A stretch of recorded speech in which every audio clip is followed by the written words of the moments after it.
नमस्कार। आकाशवाणी जयपुर अजमेर से प्रस्तुत है प्रादेशिक समाचार।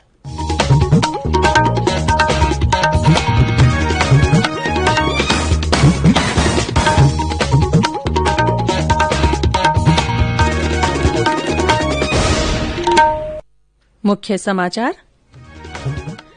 राज्य में मानसून की देरी के चलते तेज गर्मी और उमस से जनजीवन बेहाल। अगले एक सप्ताह तक राहत नहीं मिलने की संभावना। जयपुर जिले का जाहोता बना प्रदेश का पहला ओडीएफ प्लस गांव। प्रदेश में रोजाना कोविड से स्वस्थ होने वालों की संख्या नए संक्रमितों से ज्यादा। कल 142 लोग हुए संक्रमण मुक्त। और राज्य में नई शिक्षा नीति की क्रियान्वयन समीक्षा बैठक में मुख्य सचिव ने कक्षा 6 से विद्यार्थियों के लिए वोकेशनल कक्षाएं शुरू करने के दिए निर्देश। समाचारों के साथ मैं रितिका गुप्ता। 18 वर्ष से अधिक आयु वर्ग के लिए सरकारी केन्द्रों पर निःशुल्क राष्ट्रव्यापी कोविड टीकाकरण अभियान जारी है। युवा श्रोताओं से हमारा आग्रह है कि स्वयं कोविड रोधी टीका लगवाएं और अन्य लोगों को भी इसके लिए प्रोत्साहित करें। कोविड स्वास्थ्य के लिए खतरा बना हुआ है, ऐसे में एहतियाती उपायों के पालन में कोताही न बरतें। जब तक जरूरी न हो घर से बाहर न निकलें और इन सरल उपायों का पालन करें। मास्क लगाएं, 2 गज की सुरक्षित दूरी बनाए रखें, बार बार हाथ धोएं, चेहरा साफ रखें और टीका जरूर लगवाएं। कोविड से संबंधित जानकारी और मार्गदर्शन के लिए राष्ट्रीय हेल्पलाइन नंबर 1075 पर संपर्क करें। राज्य के हेल्पलाइन नंबर 104 या 108 पर भी फोन कर सकते हैं।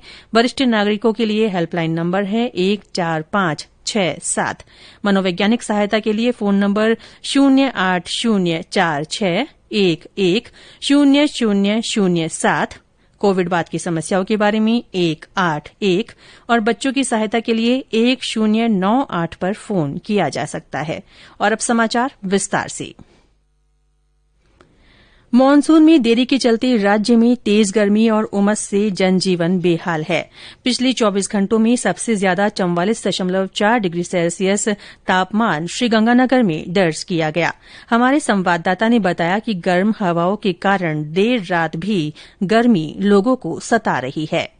लगातार तापमान बढ़ने से जनजीवन पर बुरी तरह असर पड़ा है। गुरुवार को प्रदेश में सबसे अधिक गर्म श्रीगंगानगर रहा। यहाँ 44.4 डिग्री तापमान दर्ज किया गया। सुबह से लेकर देर रात तक चलने वाले लू के थपेड़ों के कारण जनजीवन पूरी तरह प्रभावित है। दोपहर होते होते यहाँ सड़कें वीरान हो रही हैं। कूलर और पंखे भी अब गर्मी से आम आदमी को राहत नहीं दिला पा रहे। मौसम विभाग की माने तो आगामी 3-4 दिनों तक यही क्रम बना रहेगा। जितेंद्र शर्मा, आकाशवाणी समाचार, श्रीगंगानगर।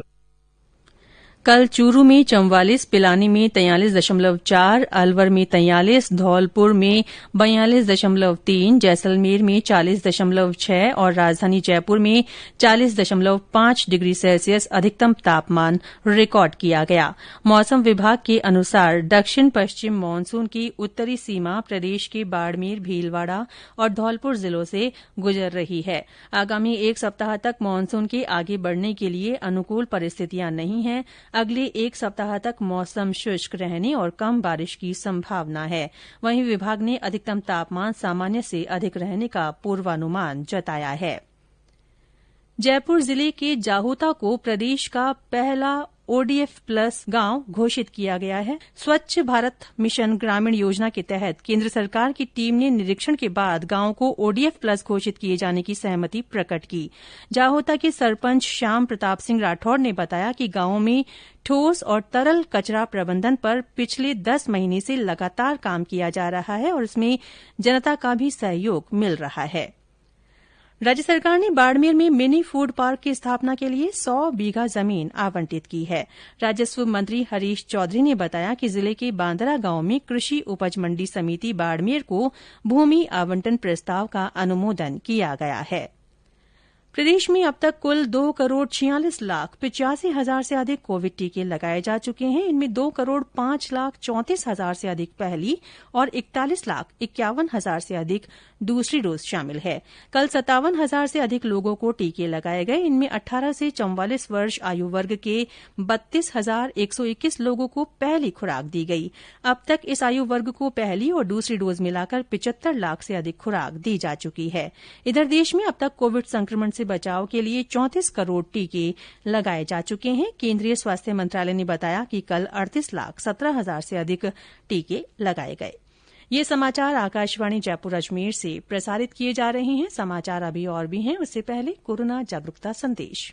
चलो मिलकर एक शुरुआत करें, चलो एक फैसला आज करें, मास्क नहीं तो टोकेंगे, कोरोना को रोकेंगे, चलो एक इरादा करते हैं, चलो कुछ वादा करते हैं, मास्क नहीं तो टोकेंगे, कोरोना को रोकेंगे। प्रादेशिक समाचारों में आपका फिर से स्वागत है। राज्य में पिछले कई दिनों से कोरोना संक्रमण से स्वस्थ होने वालों की संख्या नए संक्रमितों से ज्यादा मिल रही है। कल 142 लोग स्वस्थ हुए, जबकि संक्रमण के 75 नए मामले सामने आए। सर्वाधिक 15 रोगी जयपुर जिले में मिले। इसके अलावा जोधपुर में 10, राजसमंद और सीकर में 8-8, अलवर में 6, बाड़मेर और नागौर में 3-3, दौसा, श्रीगंगानगर, हनुमानगढ़, झुंझुनूं, करौली और सवाईमाधोपुर में 2-2, अजमेर, बारां, भरतपुर, बीकानेर, चित्तौड़गढ़, जैसलमेर, कोटा, प्रतापगढ़, सिरोही और उदयपुर में एक एक व्यक्ति में संक्रमण की पुष्टि हुई। 10 जिलों बांसवाड़ा, भीलवाड़ा, बूंदी, चूरू, धौलपुर, डूंगरपुर, जालौर, झालावाड़, पाली और टोंक में संक्रमण का कोई भी नया मामला नहीं मिला। सक्रिय मरीजों की संख्या घटकर 1,402 रह गई है। कल इस बीमारी से 2 और लोगों की मृत्यु होने के साथ ही मृतकों की कुल संख्या 8,923 हो गई है। केंद्र की ओर से कोरोना के प्रति जागरूकता लाने के लिए जन आंदोलन चलाया जा रहा है। इसी के तहत आकाशवाणी जयपुर के समाचार बुलेटिनों में प्रसारित की जा रही विशेष श्रृंखला जनता का संदेश, जनता के नाम में सुनिए हमारे श्रोता का संदेश।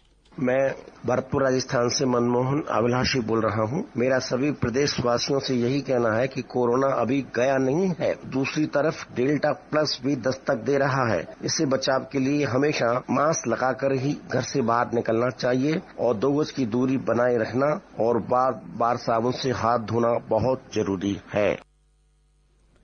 प्रदेश में राष्ट्रीय शिक्षा नीति 2020 को क्रियान्वित करने के लिए गठित स्टीयरिंग कमेटी की कल पहली बैठक हुई। मुख्य सचिव निरंजन आर्य ने जून 2021 तक राष्ट्रीय शिक्षा नीति के प्रदेश में क्रियान्वयन की समीक्षा की। मुख्य सचिव ने नीति के तहत कक्षा 6 से छात्रों के लिए वोकेशनल कक्षाएं चालू करने के निर्देश दिए। उन्होंने कहा कि शनिवार को नो बैग डे के तहत छात्रों को वोकेशनल कक्षाओं से जोड़ा जाए। मुख्य सचिव ने महिला एवं बाल विकास विभाग से संचालित आंगनबाड़ी केंद्रों को विद्यालयों से जोड़ने और अंग्रेजी माध्यम के 33 महात्मा गांधी विद्यालयों को प्री प्राइमरी से जोड़ने के आदेश दिए। राजस्थान कर्मचारी चयन बोर्ड ने कनिष्ठ अभियंता सिविल और कृषि पर्यवेक्षक सीधी भर्ती परीक्षा की तारीख घोषित कर दी है। बोर्ड के सचिव ने बताया कि कनिष्ठ अभियंता संयुक्त सीधी भर्ती परीक्षा 12 सितंबर को और कृषि पर्यवेक्षक परीक्षा 18 सितंबर को आयोजित होगी। राज्य सरकार ने कोरोना काल की कठिन परिस्थितियों में कारोबारी वर्ग को राहत दी है। वित्त विभाग ने कल एक अधिसूचना जारी कर एमनेस्टी स्कीम के पहले चरण की अवधि को बढ़ाकर 31 जुलाई कर दिया है। स्कीम के तहत दूसरे चरण की अवधि को भी बढ़ाकर 1 अगस्त से 31 अगस्त कर दिया गया है और तीसरे चरण की अवधि 30 सितंबर तक प्रभावी रहेगी। वैश्विक परिदृश्य में राम साहित्य विषय पर अंतर्राष्ट्रीय संगोष्ठी आज से शुरू हो रही है। 2 दिन की संगोष्ठी का आयोजन उदयपुर के मोहनलाल सुखाड़िया विश्वविद्यालय के हिन्दी विभाग की ओर से वर्चुअली किया जाएगा। विभाग की सहायक आचार्य डॉ नीता त्रिवेदी ने बताया कि संगोष्ठी में विभिन्न सत्र होंगे। इसमें देश विदेश की साहित्यकार, विद्वान और शोधार्थी भाग लेंगे। और अंत में मुख्य समाचार एक बार फिर। राज्य में मानसून की देरी के चलते तेज गर्मी और उमस से जनजीवन बेहाल है। अगले 1 सप्ताह तक राहत मिलने की संभावना नहीं है। जयपुर जिले का जाहोता प्रदेश का पहला ODF प्लस गांव बन गया है। प्रदेश में रोजाना कोविड से स्वस्थ होने वालों की संख्या नए संक्रमितों से ज्यादा है। कल 142 लोग संक्रमण मुक्त हुए हैं। और राज्य में नई शिक्षा नीति की क्रियान्वयन समीक्षा बैठक में मुख्य सचिव ने कक्षा 6 से विद्यार्थियों के लिए वोकेशनल कक्षाएं शुरू करने के निर्देश दिए हैं। इसी के साथ प्रादेशिक समाचार बुलेटिन समाप्त हुआ। हमारा अगला बुलेटिन हिन्दी में दोपहर 12:30 बजे प्रसारित होगा। नमस्कार।